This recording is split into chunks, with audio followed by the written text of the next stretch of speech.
Hello and welcome back to the channel Held Dominance. Anthony here. Please remember to like and subscribe, and also click that notification bell if you're enjoying what you're seeing and want to see more. Coming up, announcement made for the 2021 World Cup. Leeds go top, and Bradford take the honours on Monday night's live game.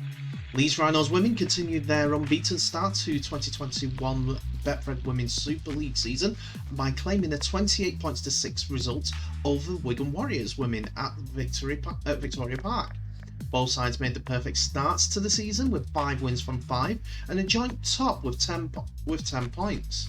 England stars Caitlin Beavers, Frank Goldthorpe, Georgia Wilson and Vicky Molyneux went head to head, while the Rhinos welcomed back Chloe Kerrigan and Danica Prim to the matchday 17. The visitors made the bright start, almost scoring inside 3 minutes, having to pin back the Warriors in their own 20 during the first set, followed by a poor kick by Rachel Thompson. Leeds went on the attack and almost scored through Frank Goldthorpe, but the referee judged that Tara Moxon had knocked on Courtney Winfield Hill's high kick. After Leeds had threatened the try line for Wigan, only for Captain Winfield Hill to drop the ball this time. Wigan had the first attempt at scoring. A short break by Rebecca Greenfield from a Winfield Hill kick was followed up by an Emery Bagley cutting through the Leeds defence, but a last-ditch tackle from Beavers cut the centre down short of the line. Jade Gregory Hazelden was then held up in goal on the 5th tackle. Amy Broadman could not get the ball away, but Kerrigan and Butcher wrapped her up. Lois Forsell's side would finally make the breakthrough with 10-minute marker on the dot with a penalty against Burrows, aiding Leeds downfield. A strong drive and offload from Zoe Hornby to Caitlin Beavers set the fullback away to the edge, Leeds closer to the line. With Butcher getting across the face of the Wigan defence, the halfback passed the ball to Frank Goldthorpe, who in turn found Moxon, as the winger managed to shrug off a tackle of Temple to gain a few more metres. On the next play, Goldthorpe went direct at the line, beating the first tackle by Keris Marshall and evaded fullback Greenfield for Wigan to score the opening try for Leeds. Winfield Hill converted to give Leeds a 6-point lead. Rhinos continue to pile the pressure on Wigan, completing 3 consecutive sets to starve the home side of possession. Chris Ratcliffe's side had opened the Leeds edge, but a forward pass from Greenfield to Temple halted the play. The Rhinos replied with their own attack. Beavers and Kerrigan made dangerous advances down the field before Winfield Hill's kick was knocked on by Temple, who was under pressure from Goldthorpe. A knock-on 5 tackles later forced Warriors to defend a 3rd consecutive hit set even, and sensing the opportunity, Winfield Hill and Butcher combined to catch Wigan's defence short of numbers, and Goldthorpe timed a pass well to get Moxon over in the corner.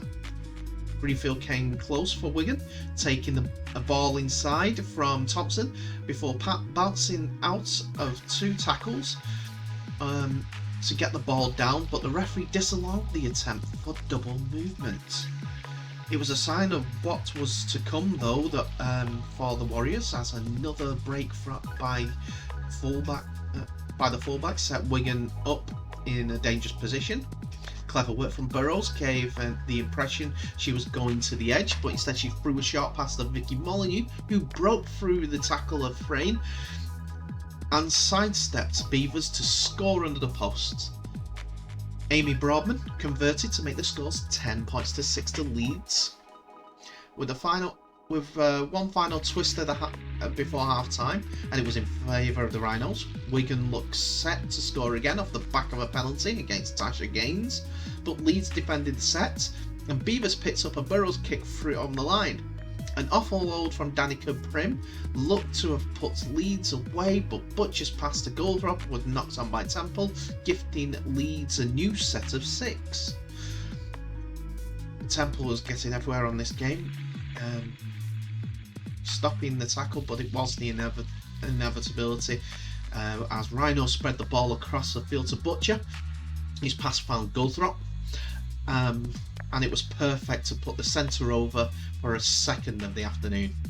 Wakefield Hill converted to make the score 16 points to 6 at the break. Even though the second half was low on tries, the action was high quality as the two sides fought for every metre up to the 10-metre mark of the new half. Neither side was letting the other come close to scoring off the back of good defence and a couple of handling errors, unfortunately. On the hour mark, a good set by Wigan looked to have trapped Beavers in goal, but the fullback did well to get out this time. Leeds continued to push forward with Goldfrop, who made a great break from an Emily Bagley pass. And then the ball got away from Hayward. Despite juggling the ball, the centre did well to reclaim and race away to score a second try in 2 matches. Wakefield Hill converted to give Leeds breathing space.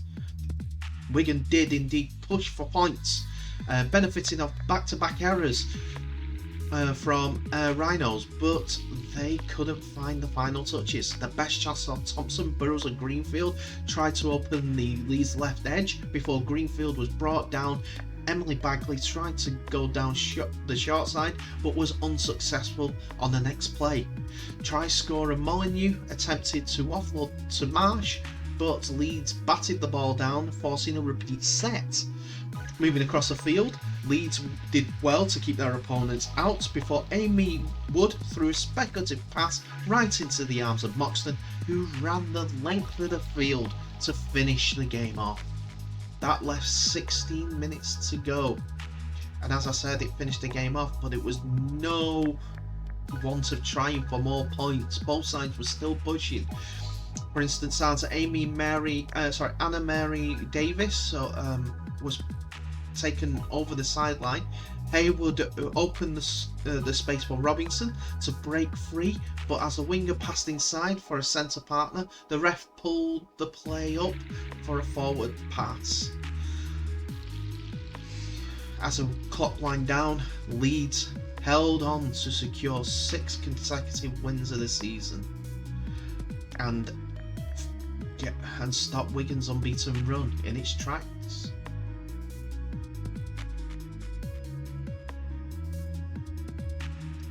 So we now go on to the game that is shown on Twitch every Monday.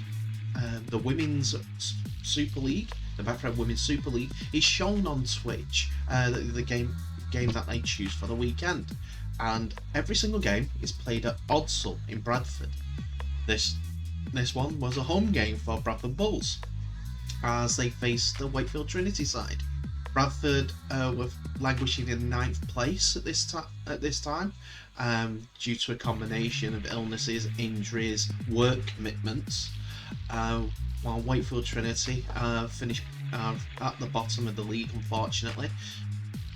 But to tell you the truth, it was a game that had a lot of heart and a lot of effort between the two sides.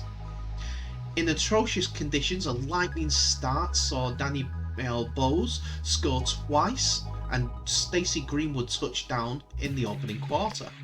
Bowes got her hat-trick towards the interval, with Millie Taylor and Casey Haley also touching down for the Bradford Bulls.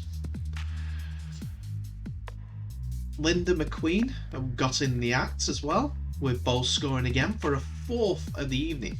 A try of the season contender from Greenwood extended Bradford's advantage before a late consolation from Liv Whitehead completed scoring on the night. It was a fun game, to be fair. Lots of big hits. Differences in quality were shown as the scores ran out to a 46 points to 6 win for Bradford Bulls women. I think Wakefield are a couple of players short, but they're getting closer in the terms of effort, fitness and commitment, which is half the battle. The quality is the next step. They have a forward pack that hits hard, tackles hard and defends well.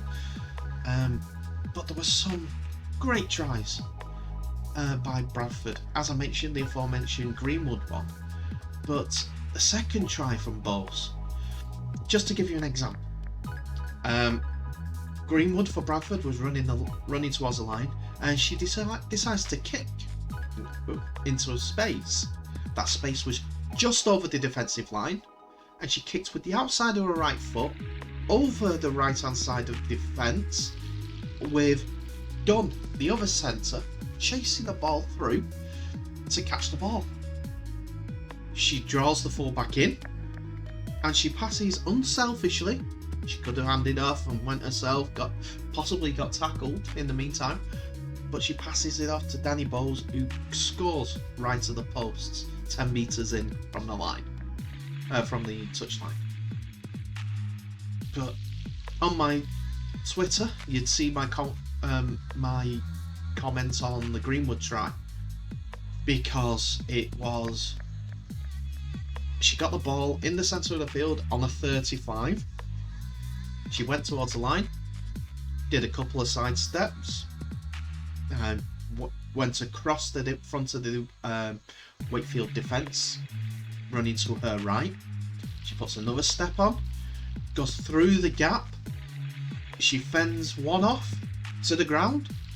The second one was the fullback, and she's trying to fend her off. The Wakefield fullback was game in trying to tackle, but Greenwood had too much strength. And while she was fending off the Wakefield fullback, who, as I said, was game in the way that she clung on to try and stop the try, Greenwood was able to put down the ball with her left hand in basically right hand side of the post as Bradford were attacking, 10 metres out from the post touchline.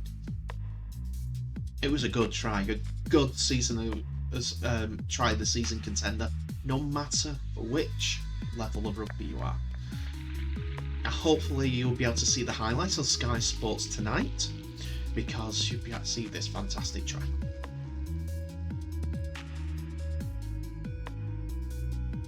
So, ladies and gentlemen, there has been a decision on the Rugby League World Cup, and it will go ahead as planned this autumn.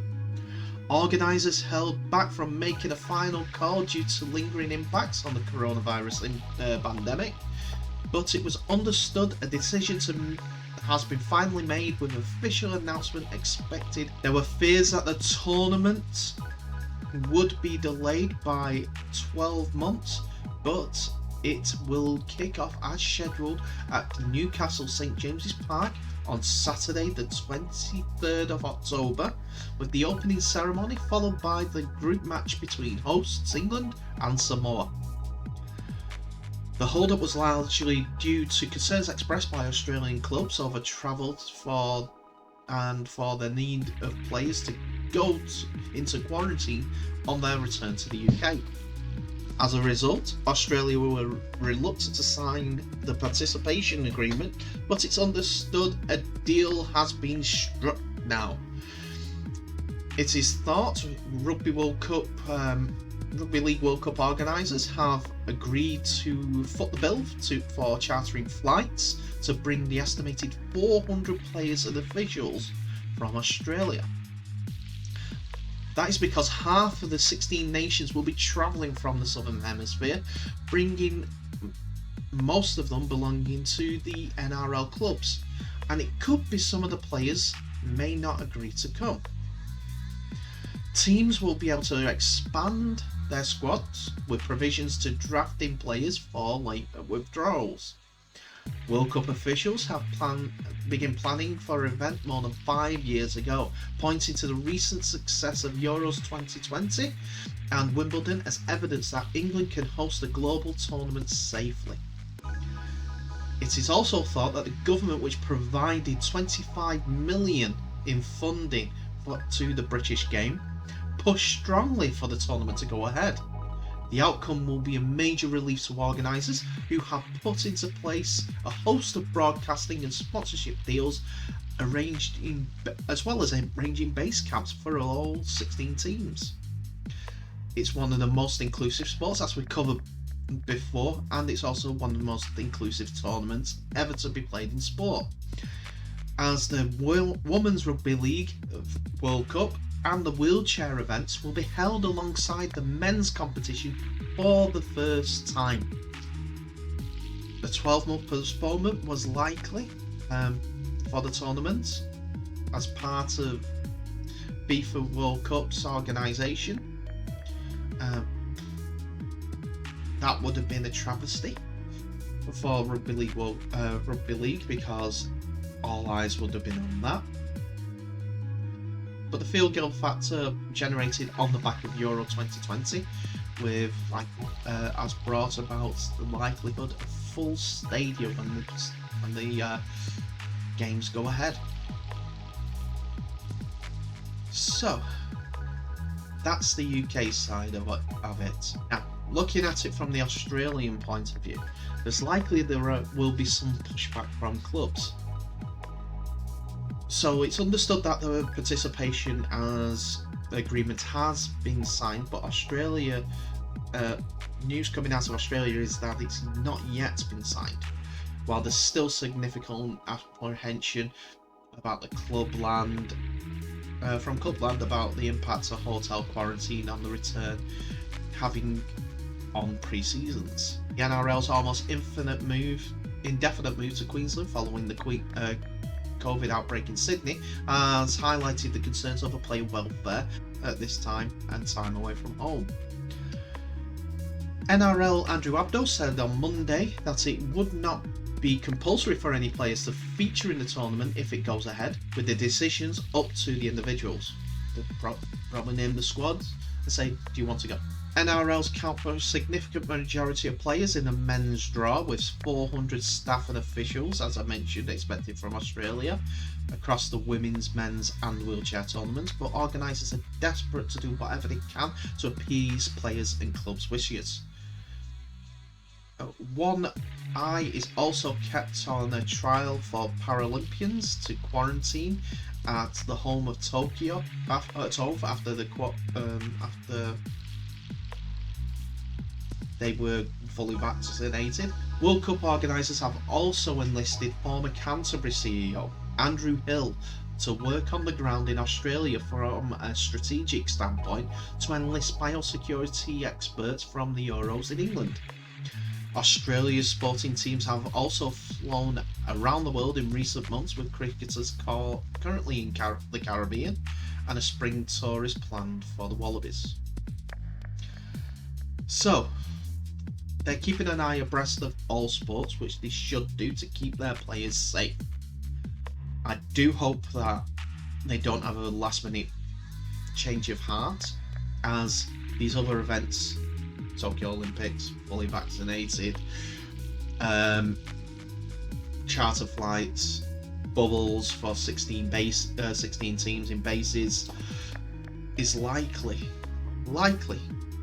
to convince them, if everything goes almost perfectly, that the World Cup is a good idea to go to and to play in.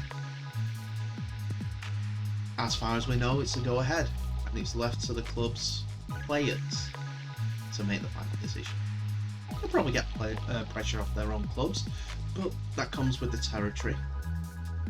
I don't hope it's too much, and we can do something about that a lot better.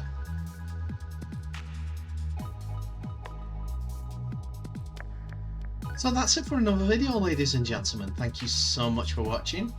Hopefully you're excited for the Rugby League World Cup as I am. So tell me in the comments, who do you think is going to win the tournament? Also, your answers to the Just for Fun. Yes, the colours are Australia in the top right hand left hand corner as you're looking, but the question is a genuine one. There were 3 nations that held the Rugby League World Cup in 2017. So while you're all doing that, remember, comment, like, subscribe, share. I need your help to get to the targets that I want to get to. But thank you, all the best, and I'll catch you in the next video.